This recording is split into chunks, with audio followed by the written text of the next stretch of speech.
Hello friends, आप लोग कैसे हो? आप लोग को मेरे यूट्यूब चैनल पे स्वागत है। तो फ्रेंड्स, आज हम रिएक्शन वीडियो बनाएंगे। मुक्ति सलमान के ऊपर हम रिएक्शन वीडियो बनाएंगे। तो वीडियो शुरू करने से पहले सब्सक्राइब, लाइक, शेयर कर दीजिएगा। बेल आइकन पे क्लिक कर दीजिएगा। आने वाली हर एक वीडियो को नोटिफिकेशन आप लोग को मिलती रहेगी।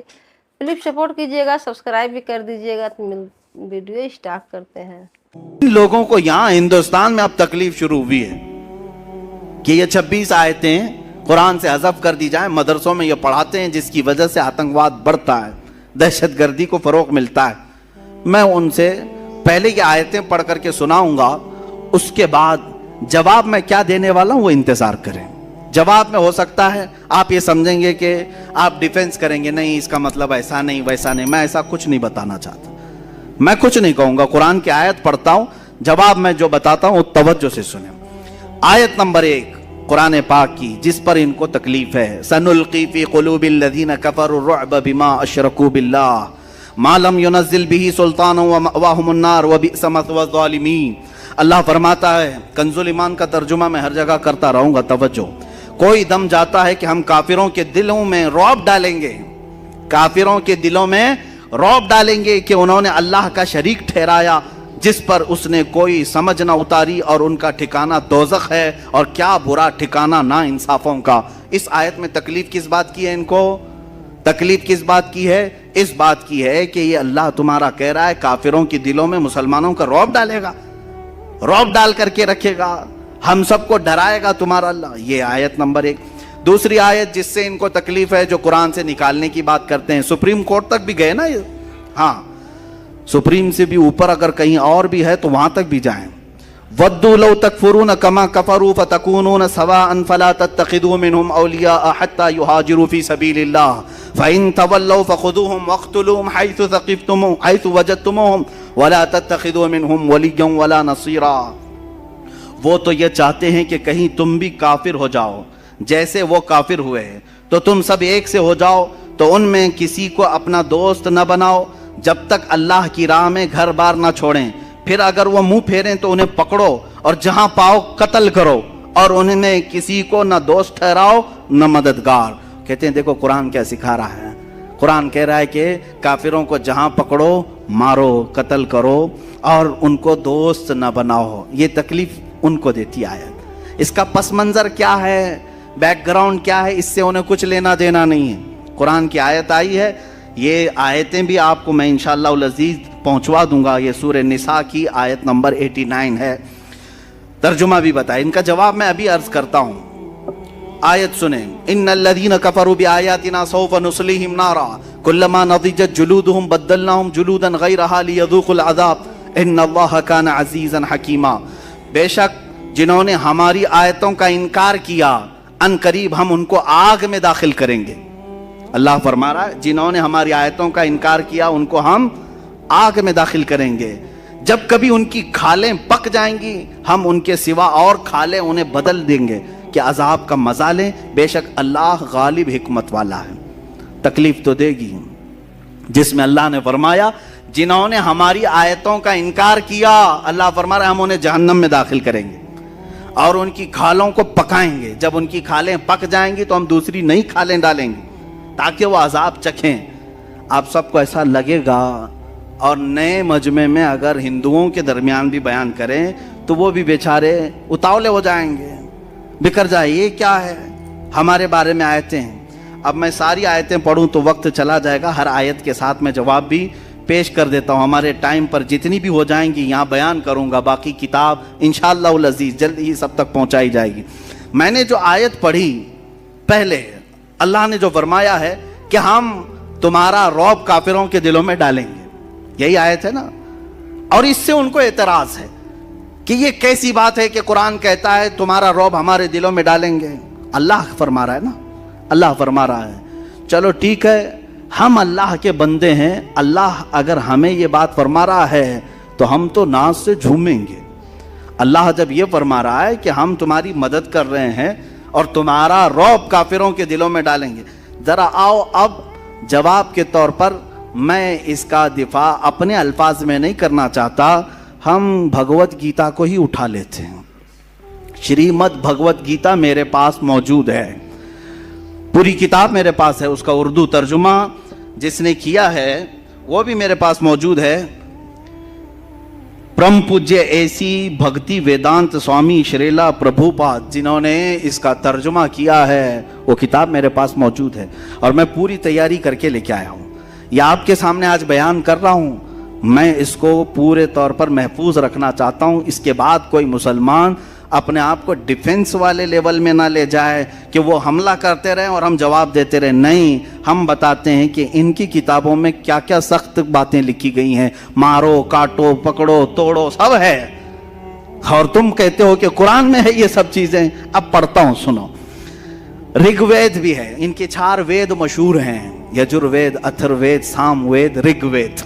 ये ऋग्वेद जो इन 4 वेदों में से एक मशहूर वेद है, इसकी मैं पूरे रेफरेंस के साथ ले आया हूं। मंडल 1 सुख 66 वर्स नंबर 4, इनकी आयत नंबर जो 4 होती है, अग्नि के बारे में, आग के बारे में कह रहे हैं। जो आयत आपने पढ़ा ना, अल्लाह ने फरमाया कि हम तुम्हारा रौब काफिरों के दिलों में डालेंगे। सेम टू सेम टॉपिक इस ऋग्वेद में कहा जा रहा है कि आग जो अग्नि होती है, वो कह रहा है, भगवान कहता है कि आग के बारे में कहा जा रहा है कि ये दहशत पैदा करने वाली आग दहशत के साथ हमला करेगी। दहशत का लफ्ज तो हमारे पूरे कुरान में कहीं नहीं है, टेररिस्ट का लफ्ज पूरे कुरान में कहीं नहीं है, लेकिन जिन्होंने ऋग्वेद का तर्जुमा किया है उन्होंने दहशत का लफ्ज इस्तेमाल किया है। दहशतगर्दी कुरान में नहीं आई। अब ये अगर बताएंगे तो कुछ लोगों को बुरा लगेगा, और बुरा लगे तुम चुप हो जाओ, हम भी चुप हो जाते हैं। जरूरत नहीं छेड़खानी करने की। कुरान पर तुमने उंगलियां उठाई तो हम बताते हैं दहशत का लफ्ज कहां कहां आया है। कुरान ने कहा हम तुम्हारा रौब उनके दिलों में डालेंगे, और तुम कह रहे हो तुम्हारी किताब में है दहशत वाली आग से हम सबको जलाएंगे। आयत नंबर 2, दूसरी आयत, अच्छा, जिसमें अल्लाह ताला ने यह फरमाया है वक़्तुलूहुम हैसु सक़िफ़्तुमूहुम, बल्कि यह आयत सुने, या अय्युहल्लज़ीना आमनू इन्नमल मुशरिकून नजसुन। अल्लाह ने फरमाया ऐ ईमान वालो, बेशक मुशरिकीन नजस हैं। क्या है? नापाक हैं, नजस हैं। तो ये कहते हैं देखो हम सबको तो नापाक कह दिया है, नजस कह दिया है, कुरान कहता है कि नजस है। ये बातें मैं उन सब से कहूँगा जो अपनी अपनी कुंडलियाँ लेकर के लोगों को गुमराह करते हैं, वीडियो बनाते हैं, फेसबुक पे डालते हैं, और बेचारे भोले भाले हिंदुओं को मूर्ख बनाते हैं, बेवकूफ़ बनाते हैं। उसमें बड़े पैमाने पर वो क्या नाम है, कुलश्रेष्ठ, और दूसरा ये जो पाखंडी था जो गुफे में बैठ के भोगता है, ये कुरान के मुतालिक जो बातें करते हैं सुने। वो अपने लोगों से कहते हैं कुरान कह रहा है बेशक ये मुशरिकीन का मतलब आइडल वर्शिपर्स, जो खुदा के अलावा दूसरे को पूजा करें, ये नजिस है। कुरान ऐसा कैसे कह रहा है? सुनो, Bhagavad Gita chapter number 3 verse number 12 में क्या कहा गया है। उसमें कहा जा रहा है, भगवत गीता में, श्रीमद् भगवत गीता कहते हैं, ये भगवत गीता के अक्सर जो श्लोक हैं वो कृष्णा ने अर्जुन को जो बताए, ये हिंदू अगर सुनेंगे तो इसको समझेंगे, वो एक्सेप्ट करेंगे। बेगरज खिदमत करने से देवता तुमको तुम्हारे मांगे बगैर तुम्हारी पसंद के सामान देंगे। बगैर किसी गरज के तुम खिदमत करोगे तो तुम्हारे देवता बगैर मांगे तुम्हें बहुत सारे इनामात देंगे। और अगर कोई देवताओं की दी हुई नियामतों को देवताओं को नहीं देगा, यानी चढ़ाएगा नहीं, चढ़ावेगा नहीं, और खुद मजा लेगा, तो भगवत गीता में क्या कह रहा है, वो दुनिया के बड़े चोर हैं, वो यकीनन चोर होंगे। अरे हम मुशरिकीन को नजस कुरान ने कहा और तुम चोर कह रहे हो पूरे लोगों को। पूरी दुनिया के लोग सब चोर हैं। आप चढ़ाते हैं, सब चोर हैं। जो नहीं चढ़ाता, ईसाई नहीं चढ़ाते भगवानों को, चोर हो गए। यहूदी नहीं चढ़ाते, वो चोर हैं। बहुत सारे लोग चोर हैं। इस श्लोक के, इस वर्ष के एतबार से ये कोट करके बताते हैं कि कुरान खाली मुशरिकीन को नजिस कह रहा है, नजिस कह रहा है, और तुम जो पूरी दुनिया को चोर कह रहे हो, ये कौन बताएगा? कुरान पाक जिस कॉन्टेस्ट में कह रहा है, जो वहां के हालात थे, किस एतबार से, वो किसी और वक्त में कहूंगा। देखिए, हकीकत ये है कि कुरान की ये आयतें जो सूरह तौबा की अक्सर आयतें हैं, जिस पर इनको एतराज है। सूरह तौबा मदीने में नाजिल हुई, मदनी सूरह है, और उसमें जिहाद का हुक्म आया और मारने का जो हुक्म आया वो किन के लिए था? अरे तुम्हारे लिए थोड़ी ना था, वो उन लोगों के लिए था जो सहाबा का जीना तंग करके रखे हुए थे। तुमने ये कभी नहीं बयान किया 13 साल मेरे आका ने मक्का में कितनी तकलीफें उठाई, बिलाल हबशी को, खुबैब इब्न अदी को, खब्बाब बिन अल-अरत को, यासिर को, जो कत्ल मार धाड़ किया है इन लोगों ने, मक्का के मुशरिकीन ने, वो कभी नहीं बताया। वो हकीकत में आतंकवाद थे। यहां तक कि रसूल पाक सल्लल्लाहु अलैहि वसल्लम का 3 साल तक सोशल बाइकाट किया, खाना पानी बंद किया मक्का में। इतना ही नहीं बल्कि वतन भी छोड़ दिया मेरे आका ने, अपना पैदाइशी वतन छोड़ दिया, अपने साथियों को लेकर मदीने में आबाद हुए। अब मुझे बताओ, जो अपना सब कुछ छोड़ करके गया हो, मदीने में जाकर के वो राहत की, सुकून की सांस ले रहा हो, वहां पर भी ये कीड़े अगर पहुंचे तो क्या अल्लाह ताला हुक्म नहीं फरमाएगा कि अब इनको पकड़ो? साफ सी बात है, समझने वाली बात है। 13 साल तक कभी भी मारने का और जिहाद का हुक्म नहीं आया मक्का में। जब मेरे आका मदीने पहुंचे, वहां पर भी ये मुशरिकीन मक्का पहुंच करके वहां खजूरों के दरख्त जला रहे हैं, कभी सहाबा को पकड़ के मार रहे हैं। जंगे बदर कहां हुई? मदीने के करीब हुई। ओहद कहां हुई? मदीने के करीब हुई। खंदक कहां हुई? मदीने के करीब हुई। पता ये चला कि ये सब लड़ने के लिए वहां जाते थे, हुजूर कभी आए नहीं थे। बात समझ में आ रही है? सब वहां जा। अब बेलगाम और हुबली में अगर मुकाबला हुआ, हुबली से 5 किलोमीटर दूर अगर कोई जंग हुई तो क्या कहेंगे? बेलगाम वाले आए थे कि हुबली वाले गए थे? बेलगाम वाले यहां तक आए थे। भाई 100 किलोमीटर का फासला है। इसी तरह मक्का के आसपास जंगें होना ये इस बात की अलामत है कि दूसरे आतंकवाद, दहशतगर्द जितने थे वो मदीने पे हमला करने की कोशिश करते। तो मेरे आका सल्लल्लाहु अलैहि वसल्लम पर हुक्म हुआ कि अब इनको छोड़ा ना जाए, पकड़ा जाए। अब आयतें सुने। ये तो मैंने बता दिया कि वजह क्या थी ये आयतों की, आयतें क्यों आई और किन को पकड़ने के लिए आई थी, किन मुशरिकीन को मारने के लिए आई थी। लेकिन इन्होंने अपने ऊपर फिट कर लिया कि देखो मुसलमानों के कुरान में है कि अरे मुशरिकीन को जहां पाओ पकड़ो, मारो, कत्ल करो, काटो। अरे यही कर रहे होते तो 700 साल में यहां साफ हो चुके होते। नहीं किया ना, 700 साल तक थे। ये आयत क्योंकि हर हाकिम को भी मालूम है और हर आलिम को भी मालूम है कि यह आयत मुशरिकीन मक्का के बारे में नाजिल हुई थी। मुशरिकीन मक्का के बारे में जिन्होंने बहुत सताया, परेशान किया, घर बार लूटा है। अरे यहाँ आयतें दूसरी भी हैं कुरान में। अल्लाह ने ये फरमाया, जो तुम्हें घरों से नहीं निकाले, जो तुम्हारे साथ दुश्मनी नहीं किए, उनके साथ तुम अगर दोस्त बनकर रहते हो तो कोई हरज नहीं है, कोई हरज नहीं है। आज हम यहाँ इसी तरह रह भी रहे हैं, लेकिन कुछ लोग जबरदस्ती जहर डाल रहे हैं ये बताने के लिए कि देखो अब इनकी किताब में है, इनके मदरसों में यही पढ़ाया जाता है कि ये जहाँ पाओ पकड़ो, मारो, कत्ल करो। अगर मदरसों में पढ़ने वाले 1 लाख से ज्यादा आलिम हैं यहाँ हिंदुस्तान में, क्या ये हर जगह पकड़ के मार रहे हैं, कत्ल कर रहे हैं लोगों को? नहीं। अल्हम्दुलिल्लाह दहशतगर्द और आतंकवाद से हमें नफरत है। हम जो लड़ेंगे तो वो सीना ब सीना मुकाबला करेंगे इंशाअल्लाह। वक्त आएगा आमने सामने मुकाबला किया जाएगा। आयत सुनो। आयत के बाद फिर इनके किताब में भी जो मौजूद है, अल्लाह ताला ने फरमाया, या अय्युहल्लज़ीना आमनू कातिलुल्लज़ीना यलूनकुम मिनल कुफ़ारि वल यजिदू फ़ीकुम ग़िल्ज़ा। इस आयत को लेकर के जो तकलीफ है, और जब तुम जमीन में नहीं, आयत का तर्जुमा मैं बताऊंगा तो आपको समझ में आ जाएगा। वक़्तुलूहुम हैसु सक़िफ़्तुमूहुम व अख़रिजूहुम मिन हैसु अख़रजूकुम वल फ़ितनतु अशद्दु मिनल क़त्ल। या आगे तक आयत है, तर्जुमा सुनो। और काफिरों को जहां पाओ मारो और उन्हें निकाल दो जहां से उन्होंने तुम्हें निकाला था, और उनका फसाद तो कत्ल से भी सख्त है। और मस्जिद हराम के पास उनसे न लड़ो जब तक वो तुमसे वहां न लड़ें, और अगर तुमसे लड़ें तो उन्हें कत्ल करो, काफिरों की यही सजा है।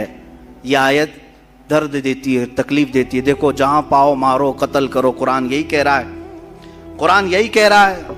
तो अब हम बताते हैं, कुरान ये कह रहा है तो फिर गीता क्या कह रही है?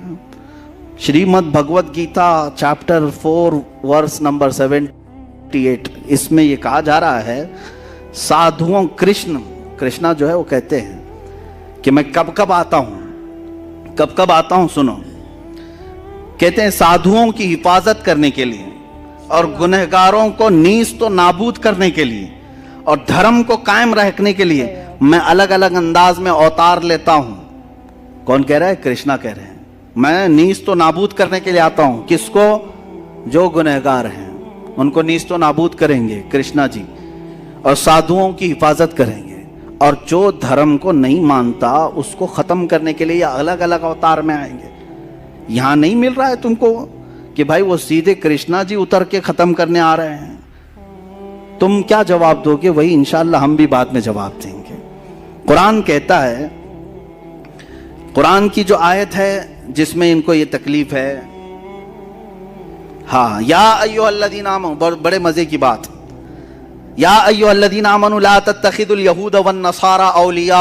अल्लाह फरमाता है, ईमान वालों, यहूदियों को ईसाइयों को दोस्त न बनाओ।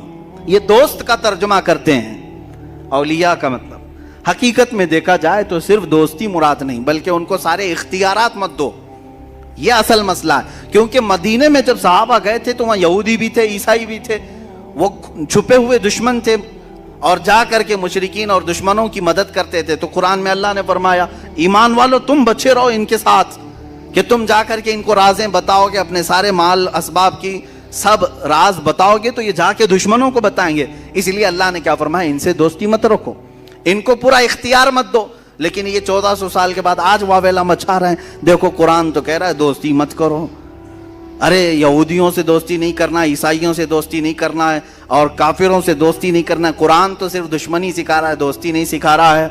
अच्छा, कुरान दोस्ती नहीं सिखा रहा है, दुश्मनी सिखा रहा है, तो हम देखते हैं फिर यहाँ जो वेद हैं और दूसरी किताबें, विष्णु पुराण, इनकी पुराण भी हैं बहुत सारी, और एक किताब है अपस्थमा धर्मशास्त्र, जिसमें 2128 में एक उनका वर्ष है, एक आयत है। क्या कह रहे हैं सुनिए।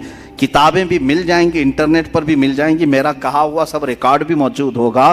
कहा जा रहा है, एक चंडाल यानी दलित को, चंडाल कहते हैं दलित, शूद्र को हाथ लगाना भी गुनाह है। अरे हम दोस्ती करने को मना कर रहे हैं। यानी कुरान के बारे में क्या कह रहे हैं, यहूदियों से और ईसाइयों से दोस्ती ना करो। इतनी बात पर तुम वावेला मचा रहे हो, और यहां तो पुराण में कहा जा रहा है कि दलित और शूद्र को हाथ लगाना भी गुनाह है। हाथ भी मत लगाओ। क्यों? इंसान नहीं है वो? दलितों को सुनाओ, और उसको बात करना, उसे देखना भी गुनाह है। अपस्थमा किताब का नाम, धर्मशास्त्र 2128 इसमें मौजूद है। हाथ लगाना भी गुनाह है, उसे देखना भी गुनाह है। और एक वर्ष है उनके अंदर, उसाना संहिता, इसमें चैप्टर नंबर 2 वर्ष नंबर 46, एक मलिच और चंडाल से बात करने के बाद, अब सुनो, मलिच किसको कहते हैं? मलिच ये दूसरा बाहर से आए हुए आदमी को मलिच कहते हैं। यानी हम मुसलमान भी मलिच हो गए इनके नजदीक। ये कहते हैं ना बाहर से आए हुए, तो हमारे बारे में भी यही बात आएगी। अब पुराण में और भगवत गीता में और दूसरी किताबों में क्या क्या सिखाया जा रहा है ये कोई नहीं बोलता। ये भी लेकर के कभी सुप्रीम कोर्ट जाओ, ये भी लेकर के जाओ कि भाई यहां पर भी तो बहुत ज्यादा सख्ती की बात आई है, चंडाल को, शूद्र को हाथ लगाना भी मना कहा जा रहा है, ये तो भेदभाव खत्म किया जा रहा है। कोई गया नहीं सुप्रीम कोर्ट। अब सुनने के बाद हो सकता है कोई चला जाए। एक मलिच और चंडाल से बात करने के बाद, या किसी ऐसी औरत से बात करने के बाद जिसको उसके शोहर ने छोड़ दिया, क्या है धर्म में देखें क्या हुक्म है। चंडाल से बात करो, शूद्र से बात करो, या किसी औरत से हाथ मिला लिया जिसको उसके शोहर ने छोड़ दिया है, बात किया, या पेशाब पखाने को टच किया, तीनों बराबर है। पेशाब पखाने को टच किया तो कहा जा रहा है कि आदमी को अपना मुंह अच्छे से धो लेना चाहिए। शूद्र को पकड़ के आया, ऐसी औरत से बात करके आया जिसका शोहर ना हो, या पेशाब पखाने को टच किया, तो उसे चाहिए कि पूरा मुंह धो ले, खुली करे। हमने तो कभी ये नहीं कहा। यहाँ कुरान ने सिर्फ ये कहा था यहूदी और ईसाइयों को अपना राजदार मत बनाओ, वावेला मचाया, और तुम तो टच करने को भी मना कर रहे हो, पेशाब पखाने के बराबर औरतों को भी बना दिया। इसके बारे में नहीं जाते कि ये सख्त आयत है, ये भी मुकद्दस किताबों से इसको भी निकालना चाहिए। पैदा करो किसी वसीम गुंडे को। विष्णु पुराण बुक नंबर 3 चैप्टर नंबर 18, ये विष्णु पुराण, इसमें एक वाक्य लिखा हुआ है। देखें वाक्य, भेदभाव कौन करता है? सुने, सतध्रुव बादशाह का एक नाम है, सतध्रुव। सतध्रुव नाम का एक बादशाह था, उसने एक बड़ा गुनाह कर लिया था। ये किताब में, विष्णु पुराण में ये मौजूद है। क्या गुनाह कर लिया था? तवज्जो, बादशाह ने गुनाह ये कर लिया था कि एक काफिर से बात किया था। काफिर से बात कर लिया। उनके नजदीक कौन काफिर है? जो उनके धर्म को नहीं मानता। जो धर्म को नहीं मानता वो काफिर है। इनकार करने वाले को काफिर कहा जाता है। हमारे यहां भी वही काफिर है जो अल्लाह को ना माने। उनके यहां भी काफिर, हम काफिर उनके नजदीक है। तो बहरहाल सतध्रुव बादशाह ने एक काफिर से बात किया, इतना बड़ा गुनाह कर लिया उसने। क्या हुआ किताब में मौजूद है। हालांकि वो रोजे से था, वो उपवास से था, उस वक्त उसने बात कर लिया तो उसको सजा क्या मिली? बादशाह को मरा तो दूसरे जन्म में कुत्ता पैदा हुआ। दूसरे जन्म में वो कुत्ता बन करके पैदा हुआ। अरे काफिर से बात करने पर कुत्ता बन के पैदा हो जाते हैं। यहां तो कुरान ने सिर्फ दोस्ती करने की बात मना की है। दोस्ती करने से मना किया, सुप्रीम कोर्ट पहुंच गए, और कुत्ता पैदा होने की बात की तो सेशन कोर्ट में तो जाना चाहिए। अरे क्या क्या बात कर रहे हो? काफिर से बात करना मना है? हमने कभी कहा है? हमने कभी नहीं कहा। हमारी हिंदुओं से भी बात है, क्रिश्चियन से भी बात है, यहूदियों से भी बात है, लेकिन जिस मामले में, जिस मसले में बात करना है हम बात करते हैं। हमने ये नहीं रोका है। ये किताबों में वो समझते हैं कि सिर्फ कुरान पे हम हमले करते जाएं और हमको बोलने वाला कोई नहीं रहेगा। अरे मैं तो एक अदना खादिम हूं, अभी अल्लाह के शेर मौजूद हैं। एक ना एक उठेगा और फिर तुम्हें तुम्हारा आईना दिखाता रहेगा इंशाअल्लाह अज़ीज। अब आगे देखें, एक आयत ये भी है, कातिलुल लदीन ला युमिनून बिल्लाहि वला बिल यौमिल आखिर। अल्लाह ताला फरमाता है, कातिलुल लदीन ला युमिनून बिल्लाहि वला बिल यौमिल, ऐ मुसलमानों, उन लोगों से लड़ो जो अल्लाह पर ईमान नहीं लाते और आखिरत को नहीं मानते। तो ये कहते हैं हम अल्लाह को भी नहीं मानते और आखिरत को भी नहीं मानते, तो हमसे लड़ने की बात तो कुरान कह रहा है तुम्हारे दरमियान। ये भी सूरह तौबा की आयत है और वही मक्का के मुशरिकीन के मुतालिक आई है, लेकिन ये अभी तक अपने ऊपर फिट कर रहे हैं, अभी तक अपने ऊपर गढ़ रहे हैं। खैर, अपने ऊपर फिट करते हो तो ठीक है, तुम्हारी मर्जी। लेकिन इस आयत के मुतालिक मैं फिर गीता को उठाता हूं, फिर Shrimad Bhagavad Gita chapter number 2 verse number 18, 22 और 30, 3 उसमें वर्स है। ये हमने काफ़ी तक दो के बाद सब जमा कर लिया अल्हम्दुलिल्लाह। हमारे पास भी वो उलमा आज भी मौजूद हैं जो हर जगह के ख़जाने निकालते हैं, सब जगह नज़र रहती है। मैं बहुत छोटा तालिब इल्म हूँ, हमारे साथ उलमा की एक बड़ी जमात है अल्हम्दुलिल्लाह। गीता में कृष्णा अर्जुन से कहता है, आयत ज़हन में है ना, अल्लाह ने फरमाया उन लोगों से लड़ो जो अल्लाह को नहीं मानते और आखिरत पर ईमान नहीं रखते, उनसे लड़ो, जंग करो। अब कृष्णा अर्जुन से क्या कह रहे हैं सुनो।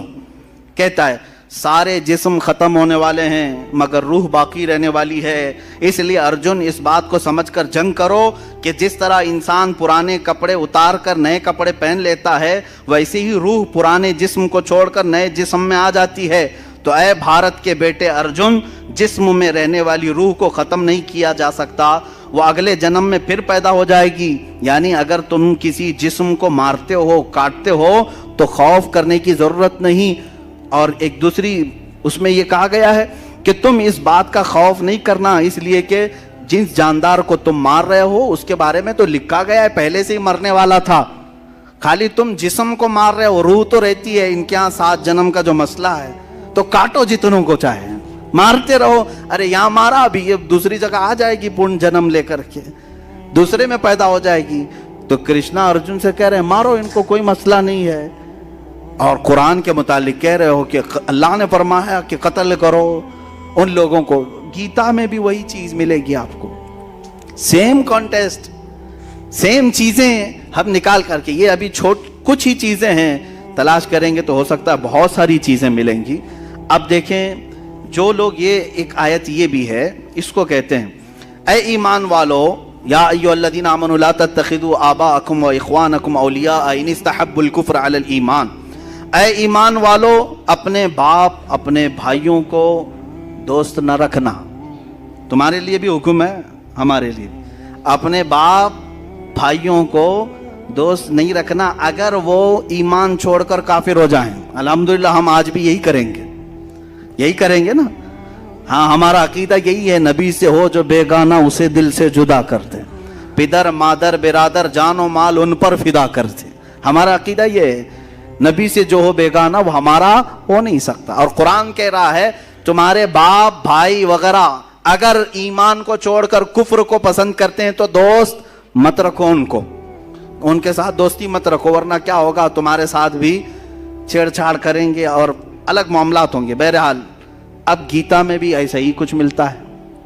Chapter number 1 verse number 26 Krishna Arjun को जंग पे उभारने के लिए कह रहा है। कृष्णा भगवान है, अर्जुन जो वजीर है या जो भी है, जंग करने के लिए, और अर्जुन जंग नहीं करना चाह रहा है। तो कृष्णा जी क्या कह रहे हैं, अर्जुन क्यों जंग नहीं करना चाह रहा था, ये आप पढ़ेंगे भगवत गीता वगैरह के मुताले के बाद पता चलता है कि एक जंग हुई थी पांडवों और कौरवों के बीच में। तो फिर अर्जुन ने देखा दोनों टीम में कौन है, इसके दुश्मनों की टीम में कौन कौन है, इसके दोनों तरफ देख करके अर्जुन देखा टीम बी हो या टीम ए हो, जो दुश्मनों की टीम थी, उसमें अर्जुन का बाप भी है, दादा भी है, उस्ताद भी है, मामू भी है, भाई भी है, बेटे भी हैं, दोस्त भी हैं, ससुरा भी है और अच्छा चाहने वाले भी हैं। ये सब दुश्मनों की टीम में खड़े हैं और अर्जुन इधर है। और फिर अब कृष्णा जी कहते हैं उठो जंग करो, उठो जंग करो, इसलिए कि इनकी मोहब्बत तुम्हारे ऊपर गालिब ना आए, जंग करो। अरे मियाँ, यहाँ तो कुरान ने सिर्फ बाप और भाई का जिक्र किया कि अगर वो ईमान छोड़कर कुफ्र को इख्तियार करें तो दोस्ती ना करो। और कृष्णा तो जंग करा रहे हैं, बाप से भी, दादा से भी, ससुरे से भी, बेटे से भी, भाई से भी, उस्ताद से भी, सब है भगवत गीता में। ये आयत नहीं नजर आई जिसमें ये कहा गया है अर्जुन को कि तुम मुखालिफत में, अगर तुम्हारा बाप भी आए, दादा भी आए, बेटा भी आए, भाई भी आए, उस्ताद भी आए, मामू भी आए, सब आए, जंग करो, लड़ो, उठो। ये चीज तो गीता में भी है। ये कोई क्यों नहीं कहता कि ये आयत पढ़ने के बाद कोई आतंकवादी बन सकता है, कोई अपने मामू के खिलाफ ही तलवार ले सकता है और ससुरे के खिलाफ पहले ले सकता है। हाँ, ये पढ़ने के बाद तो ऐसा लगेगा अर्जुन को जब ससुर के खिलाफ खड़े होने के लिए कृष्णा जी ने कहा है तो फिर उस पर हम क्यों नहीं अमल करें, क्योंकि ससुरा ही तो ला करके हमारे घर में रखा हुआ है। आयत और कई आयतें हैं, वक्त खत्म होने आया है। मैं इसको आज इसलिए आपके सामने रखा कि तुम डिफेंस वाले लेवल में ना जाओ, दिफा करने के मामले में ना जाओ कि कुरान ने ऐसा नहीं कहा, वैसा नहीं कहा।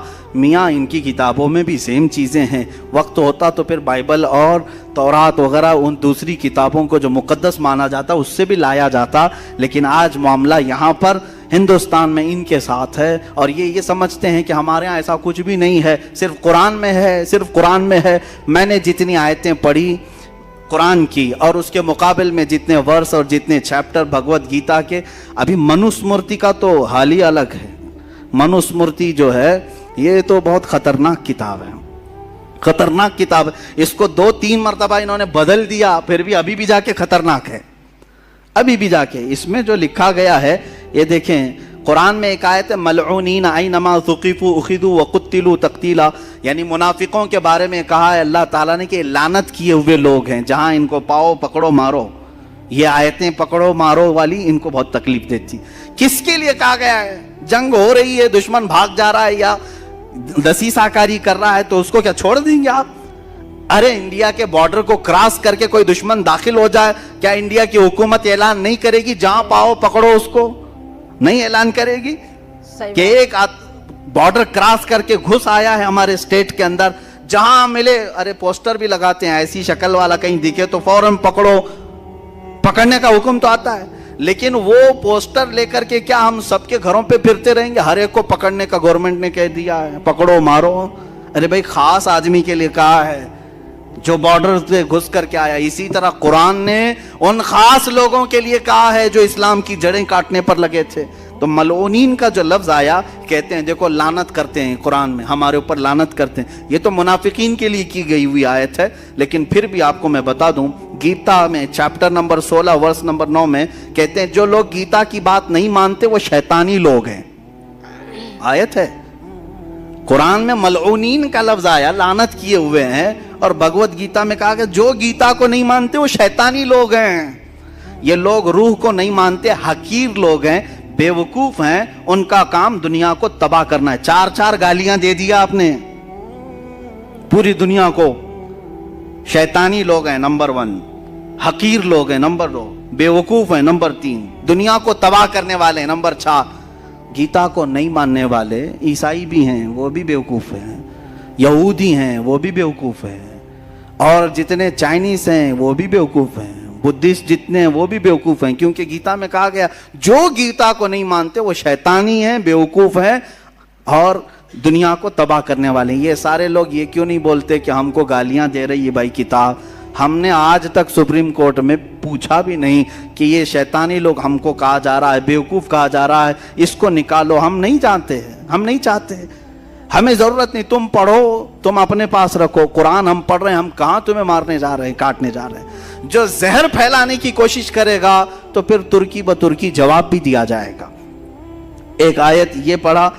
अब मनुस्मृति की जो बात मैं कह रहा था उसमें यह है, हाँ, ये आयत जिहाद के मुतालिक जो नाजिल हुई, या अय्युहन नबी हर्रिदिल मुमिनीना अलल क़िताल, ऐ नबी मोमिनों को जंग पर उभारिए। इन यकुम मिनकुम 20 साबिरून यगलिबू मिअतैन, अल्लाह फरमा रहा है अगर ये मोमिनीन में 20 लोग सबर वाले होंगे, अल्लाह 200 पर गालिब करेगा, 200 पर गालिब करेगा। ये सब तोड़ मरोड़ शुरू हो गए, पेट में तकलीफ हो गई कि मुसलमानों को जंग पर उभार रहा है अल्लाह इनका। अगर ये 20 लोग होंगे तो हमारे 200 पर भारी होंगे, 200 पे भारी होंगे। ये आयत सबको बता रहे हैं, देखो 20 लोगों को भी ये इकट्ठा कर रहे हैं, 200 पे तुम भारी हो जाओगे, 200 पे तुम भारी हो जाओगे। मियाँ क्या कुरान में ही है ये? Manusmriti chapter number 7 verse number 74 क्या कहती है ये किताब? कहती है किले के दीवार पर खड़ा हुआ एक तीर चलाने वाला जंग के मैदान में 100 दुश्मनों के बराबर है। तुम तो एक आदमी को 100 के बराबर बताए। किले पर तीर लेके खड़ा होने वाला 100 दुश्मनों के बराबर है, और 100 तीर अंदाज 10,000 दुश्मनों के बराबर है। तुम्हारे पास और भी ज्यादा है। कुरान ने तो यहाँ 20 लोग सबर वाले हों तो कहा कि 200 पर गालिब आएंगे, और तुम कह रहे हो एक तीर चलाने वाला 100 के बराबर है, और एक 100 हो तो 10,000 के बराबर है। यही चीज मनुस्मृति में भी है। अगली बार जब जाएंगे तो सब किताबें साथ लेकर जाएंगे सुप्रीम कोर्ट में, सब साथ में लेकर के जाएं। उनको ये मैं मैसेज देता हूं। कुछ चीजें बाकी रह गई हैं जो मुझे अर्ज करना है। कातिलुहुम युअज़्ज़िबुहुमुल्लाहु बिअयदीकुम व यंसुरुकुम, अल्लाह फरमाता है तुम उनसे लड़ो, अल्लाह उनको अजाब देगा, अल्लाह उन्हें अजाब देगा काफिरों को अपने हाथ, अपने दस्ते कुदरत से, और तुम्हारी मदद करेगा अल्लाह। तो जब ये बात अल्लाह ताला ने फरमाया कि अल्लाह तुम्हारी मदद करेगा, उनसे लड़ो, तो अब तकलीफ हो गई। तो अब मैं कहता हूं अथर्ववेद वर्स नंबर 65-71 उसमें दुआ मांगी जा रही है भगवान से। क्या कह करके? जो ब्राह्मण के खिलाफ हैं, जो ब्राह्मणों के दुश्मन हैं, जो बखील हैं, और खासकर जो हिंदुओं के खुदाओं की तौहीन करते हैं, ऐ भगवान तू 100 गिरहों वाली बिजली की कड़क जिसके किनारे चाकू जैसे तेज हों, उनसे इन सब के सर के बाल तू काट दे, और मोंढे से सर को, मोंढे को अलग कर दे, उनसे तू हमला कर, उनके गोश्त को, उनके चमड़ियों को गोश्त से अलग कर, उनको टुकड़े टुकड़े कर, उनकी हड्डियों से गूदा भी निकाल दे। इतना सब कह दिया। अल्लाह ने फरमाया अल्लाह सिर्फ अजाब देगा, और तुम तो पूरा पूरा पार्ट पार्ट को अजाब देने की बात कर रहे हो, हर पार्ट को। अथर्ववेद में मौजूद है। क्या क्या मैंने पढ़ा आप तो सुन रहे होंगे। कह रहे हैं चाकू जैसी तेज बिजली से तो हमला कर, जो भी हमारे भगवानों को नहीं मानता। सब नहीं मानते, सबके लिए बद्दुआ हो रही है। हाँ, उनको हमला करे भगवान, उनके मोंडे सर काट दे, उनसे सर के बाल खींच दे, गोश्त से चमड़ी को निकाल दे, उनको टुकड़े टुकड़े कर, और उनकी हड्डियों से गूदा भी निकाल दे। मेरे अजीजों, नल्ली में से गूदा निकालने तक की दुआ हो गई, अब बचा क्या, बचा क्या। और कुरान के ऊपर ये एतराज है, कुरान के ऊपर एतराज है। कुरान कह रहा है कि काफिरों को अल्लाह अजाब देगा, तुम क्या क्या अजाब देने की बात कर रहे हो। ये इतना ही नहीं है और बहुत कुछ है। और अल्लाह तबारक व तआला ने कुरान पाक को ऐसा रखा है कि उसकी आयतें आज तक अमन को फैला रही हैं, अमन को फैला रही हैं। और इसके अलावा जो इनकी एक आयत ये भी है कि जो जंग में जाएंगे उनके मुतालिक ये कहते हैं, Manusmriti chapter number 4 verse number 81, उसमें कहा जा रहा है जो मुकद्दस कानून, हाँ ये भी सुने हैं, हमारे यहाँ ये भेदभाव नहीं है। कुरान तुम पढ़ सकते हो कि नहीं, इमाम भी पढ़ सकता है, मुक्तदी भी पढ़ सकता है, गरीब भी पढ़ सकता है, अमीर भी पढ़ सकता है, लेकिन वहाँ ऐसा नहीं है। मनुस्मृति का कानून तो सुनो। कुरान ने सिर्फ इतना कहा, फलनुज़ीक़न्नल्लज़ीना कफ़रू अज़ाबन शदीदा, जिन्होंने हमारा इनकार किया हम उन्हें सख्त अजाब चखाएंगे, सख्त अजाब चखाएंगे। तो ये कहते हैं काफिरों को, जो खुदा को नहीं मानता, ये बार बार अजाब चखाने की बात कर रहे हैं। और तुम क्या चखा रहे हो, सुनो, मनुस्मृति में जो मुकद्दस कानून किसी शूद्र को समझा देगा, दलित आदमी को कोई मुकद्दस किताब पढ़ा दिया और या उसको कोई कानून बतला दिया, तो खुद भी नरक में जाएगा, वो शूद्र भी नरक में जाएगा, खुद भी नरक में जाएगा, वो शूद्र भी नरक में जाएगा। कोई हाथ नहीं लगाएगा भगवत गीता को। अगर आप किसी वेद पढ़ने वाले से उसकी इजाजत के बगैर वेद ले लें तो उसका जुर्म ऐसा ही है जैसा कि आपने उससे वेद चुरा लिया है। लिहाजा जो वेद दलित किसी पंडित से ले लेगा, कह रहे हैं वो नरक में जाएगा, नरक में जाएगा। ये दलित समाज वालों के मुतालिक है। मेरे अजीज़ों, कुरान ने कहीं ऐसा नहीं कहा कि कुरान सिर्फ सैयदजादे पढ़ सकते हैं या पठान के बच्चे पढ़ सकते हैं, शेख के बच्चे पढ़ सकते हैं।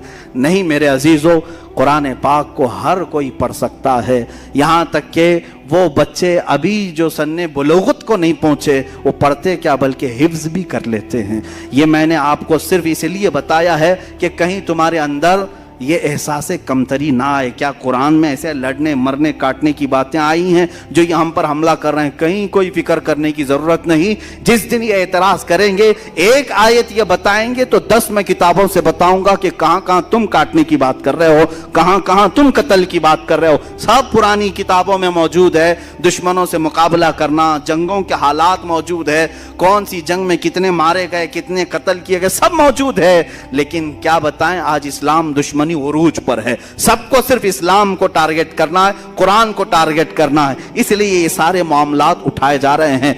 अल्लाह ताला हम सबको कुरान का फहम अता फरमाए, कुरान की समझ अता फरमाए, कुरान पर अमल अता फरमाए। मौला कुरान के मुखालिफीन को नेस्तो नाबूद फरमाए। जो अल्लाह और उसके रसूल सल्लल्लाहु तआला अलैहि वसल्लम की गुस्ताखियाँ कर रहे हैं, मौला तू उन्हें अज़ाब शदीद का गिरफ्तार बना दे। ए रब्बुल जलाल, जितने हाजिरीन हैं बशमूल मन, मौला हम सबको जो गलतियाँ कोताहियाँ हुई हों अपने फजल व करम से माफ़ फरमा दे। व सल्लल्लाहु तआला अला खैरि खल्क़ि मुहम्मद व आलिहि व अस्हाबिहि अजमईन व आखिरु दावाना अनिल हम्दुलिल्लाहि रब्बिल आलमीन। तो फ्रेंड्स वीडियो ख़त्म। तो फ्रेंड्स कितना अच्छा लग रहा था वीडियो सुन के, मतलब मौलवी साहब ने कितने अच्छे से बताए हैं, समझाए हैं कि कुरान के भी जो भी चैप्टर में जो भी लिखा गया है, मतलब उसमें जो भी लड़ाई हुई है, जो नबी के अवतार थे, मतलब उनके बारे में जितने मतलब लोग अफवाह मचाते हैं, कहते हैं नबी कोई नहीं था, ऐसा वगैरह वगैरह लोग कहते रहते हैं। तो ये कुरान के बारे में बताए हैं, या गीता भागवत के बारे में भी बताए हैं कि गीता भागवत में भी जब राम कृष्ण जो अवतार लेके आए थे तो अर्जुन के कैसे कैसे समझाए थे कि मतलब जो अपने भी सभी थे, महाभारत की कहानी था, मतलब बता रहे थे पांचों पांडव लोग के, गौरव पांडवों के, कि जब वो गए थे लड़ाई करने तो कृष्ण जी कैसे मतलब समझा रहे थे अर्जुन के कि कृष्ण जी मारना नहीं चाहते थे, तो उनके हाथ कांप रहा था कि मैं अपनों को कैसे मारूं। तो कृष्ण जी बोले कि हे अर्जुन, अगर तुम अपनों को नहीं मारोगे तो फिर कैसे मतलब ये सब लड़ाई समाप्त होगी। एक तो आत्मा कभी मरती नहीं है, हमेशा अमर होती है, सिर्फ शरीर मरता है, आत्मा नहीं मरती है। मतलब कृष्ण जी अर्जुन कैसे समझा रहे थे। तो कृष्ण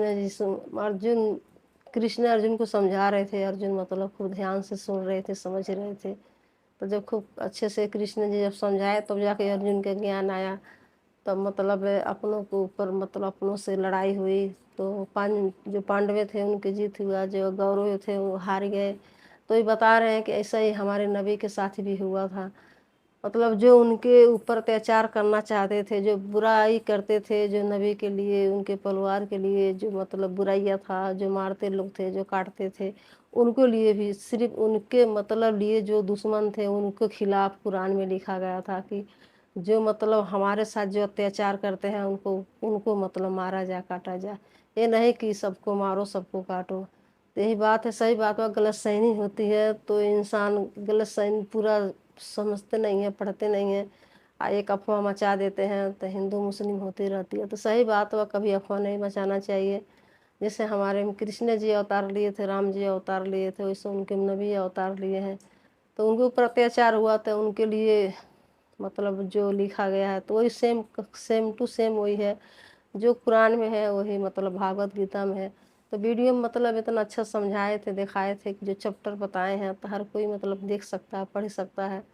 तो सही बात बा, इससे एक मतलब खुलासा होती तो अच्छा लगता है। हम हिंदू मुस्लिम नहीं करना चाहिए, नहीं लड़ाना चाहिए, प्यार से रहना चाहिए, सबको मिलजुल के रहना चाहिए। तो सभी लोग नहीं ऐसे करते हैं, जो कुछ लोग होते हैं वही हिंदू मुस्लिम करते रहते हैं, हर कोई नहीं करता है।